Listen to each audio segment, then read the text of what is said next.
Hey all, Mower Outlaw here. Constantly getting asked questions, different things about my tractor, opinions on this and that.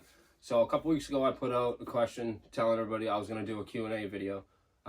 Didn't get a lot of response, did a couple live videos, got a ton of response on that and a bunch of questions. So here we go.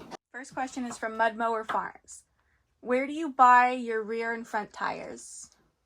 Alright, as far as rear tires go, I think ATV shops are the best. A used ATV tire is an awesome tire for us in the mud mower world. As far as the front tires go, I tend to look at snowblowers. Most snowblowers have a 6-inch, some 8-inch. It's just like mowers. Most have a 6-inch front, some have an 8-inch. Snowblowers are great for front tires. Number 2 is from Carts and Cameras. How did you come up with the names for Castle and Banner? This is a question I've been dreading answering. I was always just kind of leaving it mysterious. The way I have named my tractors is by my favorite comic characters.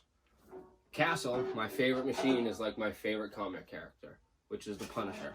His name was Frank Castle. This is Castle. Banner, one of my other favorites, Bruce Banner, is the Incredible Hulk. There. People know now. And if anybody wanted to know, the wheel horse is supposed to be named Rama, after Hellboy. Just saying. All right. Question 3 is from Mud Mower Farms. What size pulley do you recommend? Well, it's hard to say because you're talking front pulley or rear pulley. From what I've experienced and from what I've read and noticed on all the different mower group forums, whether it's racing or mudding, the best thing you want is a 1-to-1 ratio. I believe you need at least a 4-inch in the rear for belt grip and 4.5 and up in the front. It really all depends on what you're doing with your tractor, honestly. All right. Question 4 is from Boxcar. Do you make the front end solid or let them articulate? All of my tractors, I leave the front end to articulate. Where I'm in the mud and I'm on uneven terrain a lot, if your rear end is down like this, most of the time your front tires are still touching the ground. So it just helps a little more balance, a little more stability. Another one from Mud Mower Farms. What steering, Gen 1 or Gen 2? In Castle, currently there is a Gen 1 steering system. If you go back in any of my old videos, you'll see how many times this Gen 1 steering has fucked up on me. I hate it. I have said many times that I'm going to change it. And as a matter of fact, as soon as I get done filming this video, I'm putting the Gen 2 steering in. It's sitting right there on the floor. It will be done, promised. Banner still has Gen 1 steering. Number 6 is from Maddie Roth's Garage. What's your favorite Craftsman? Right here. Mid-80s Craftsman 2. My favorite. I like the beefy big hood. I like how universal Craftsman tractors are. They're the same from like mid-70s to almost 2000 when the LT1 started, or the LT1000. Square rear quarters, some you shift between your legs, the nut buster, some it's in the quarter. They even did tractors in this body style. The big ones, the GT5000 and 6000s. I just love this big body. Mud Mower Farms. Again, he's got a lot. We're trying to get them all in there. Guy is awesome. Do you prefer locked or unlocked? Locked is awesome. I've been locked a couple times. I've broken a bunch of transaxles being locked. I spider stuffed an MST series. I went riding. It held for 1.5 rides. It snapped halfway through a ride. I don't know what broke yet. I still haven't dove into that transaxle. But I was able to get off trail when it broke. I maintain open rear ends now for the fact that I run humongous tires in the back, and for the fact that I live in a trailer park. If I was going to move the tractor out back, it would be such an ass ache to turn. And driving through the woods, I like to be able to turn sharp. When you're locked, it has a tendency to just push you forward. So I prefer open. And Another one from Carts and Cameras. What are your plans for Banner? I have been discussing with the lovely lady reading these questions whether we bring Banner back for her or we just get her own mower. I believe we're leaning more towards getting her own. So I think Banner will come back at some point. I don't know with what under the hood. I don't know if it'll stay the same. I would like to bring it back at some point this year, drive it at least once. Right. We'll do one from Tommy Powers. What brand winch do you use and how strong is it? On the front of this and the couple other ones that I have, they're all Badlands. Picked them up at Harbor Freight, and it is a 2,500 pound winch. The only downfall of the one I have is it only works off a key fob. If the battery in the key fob dies, you're screwed. There is a hack to put a switch on it. I haven't done it yet. It is another plan. Mud Mower Farms. Again? Stretch or stock length? Oh, stock all day long. I do not understand the stretch thing. One of my very good buddies, Lucky 7 Mud Mowers, he stretched his. I drove it. It droves nice.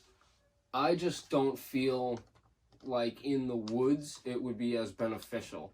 Like I said, I like to turn sharp, and when you add another 18 inches of wheelbase, you're just losing your steering, your turning radius, basically. I will always keep all of my tractors stock length.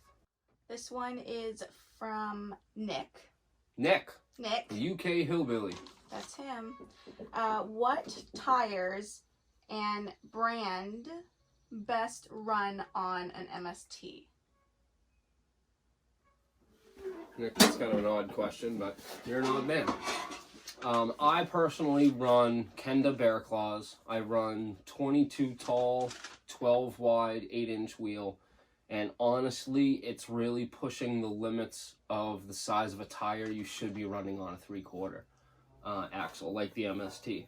You want to go any bigger or any more grippy or any more badass of a tire than a Kenda Bear Claw, then I suggest going up to a Peerless 820 transaxle. Something with a little more strength and beef. Doc Spocket. Sprocket. Sprocket. Hey, Doc. What's going on, buddy? I definitely wrote Spocket. Well, that's okay. Doc Sprocket. Okay. The toolbox in the rack, the traction it created, was that on purpose? Actually, no. The traction I gained from my toolbox is absolutely 100% on accident. It was basically, it's a utility, you know, it's just a toolbox. I put it back there and it just happened. It's really just there for tools. The traction is freaking awesome, but I solely have it there for the tools. Acoustic theory. Do you think bronze bushings would be a better replacement for failed front bearings? I can't really answer that question fully because I've never tried bronze bushings. I run 8-inch wheels. I blow through wheel bearings like crazy. I have spare wheel bearings in here because I blow them up. It's something I wouldn't mind trying if I could find them to fit in the spot where the bearings go. I'd certainly be willing to try. Mud Mower Farms. Snorkel or stock air filter? I am currently, still stock. I have seen benefits and downsides to that snorkel. If you go back a couple years ago on Mr. Fearless Front's channel, you'll see he had a lot of issues with that snorkel. It seemed every time the snorkel was on, it wasn't able to get the air that it needed to run correctly. As soon as we took the snorkel off, put the filter directly to the carburetor, the thing ran mint. So as far as snorkel, I would have to stay stock. This is from Carts and Cameras. How did you swap the 2-gen front end into Castle? Well, I disconnected the drag link that goes from the steering bar to the front spindle. I unbolted the stamped steel front end, dropped it down. I grabbed the cast iron, I slid it up, I put the bolt in it, I put the spindles on it, and I drove it. It is a direct replacement. And it also ended up lifting the front end of Castle about 1 inch. I do not have that axle in it anymore as I bent it. A lot of people say you cannot bend the cast iron ones. but I bent one. There's pictures somewhere, there's a video on my channel of it being bent, and if I can find the axle, I'll show you. Next question is from Mike Bliss. What is the best transmission you can use in the mowers? As far as mud mowers, I'm going to assume that's what you're talking about. The best transaxle you can probably run as a vertical input transaxle would be a Peerless 820. They're pretty hard to find where I'm from. So I only have one. It's in Banner. I tend to run the MST series, MST 205, MST 206. You can get them out of Murray wide bodies. You can get them out of some LT 1000s. I think those are the best. You can shift in motion. They seem to take quite a beating. And it's like the best thing you can get before an 820. Tommy Powers. What kind of lights do you run on your tractors? Banner has no lights. Castle has no lights. The Wheel Horse has a 3 LED, like 2-inch by 2-inch square light in the front, and just some cheap ass Tractor Supply rear marker lights. It's just, I go to a mud run event every year and they do a night ride, and it's a requirement to have lights. It's the only reason the Wheel Horse has the lights. All right, this one is from Bama. What do you think of ATV independent front suspension? I think everybody has their own opinion on it. I personally am not for it. I think that's getting out of the realm of still being a mower. I think that's going way more to the four-wheeler side of things. And honestly, when you put front independent suspension on it, it makes the front end like 2 foot wider. You get an extra foot of nothing but suspension, and your front end is wider and your rear is narrow. Just looks goofy to me. Like I said, everybody has their opinion on it. Some people love it. I personally hate it. Last question from Mud Mower Farms. Wow. I know, we got to the end. Do you have more mowers lined up for future builds? Well, I've got Castle, as everybody knows, and I have the Wheel Horse. Banner, I would love to see come back this year. Like I said earlier, I want to make an appearance with them at some point. And as far as future builds, the lovely lady reading these questions, I think we're going to get her one, and we'll probably, every modification, we'll probably put a video up of how we did it and what we did to it and blah, blah, blah. So the only future plan build that I have would be one for her. All right, last question. That's it? That's it. Wow. Carts and cameras. Is a tug of war between Castle and Fearless Fronts Murray ever going to happen?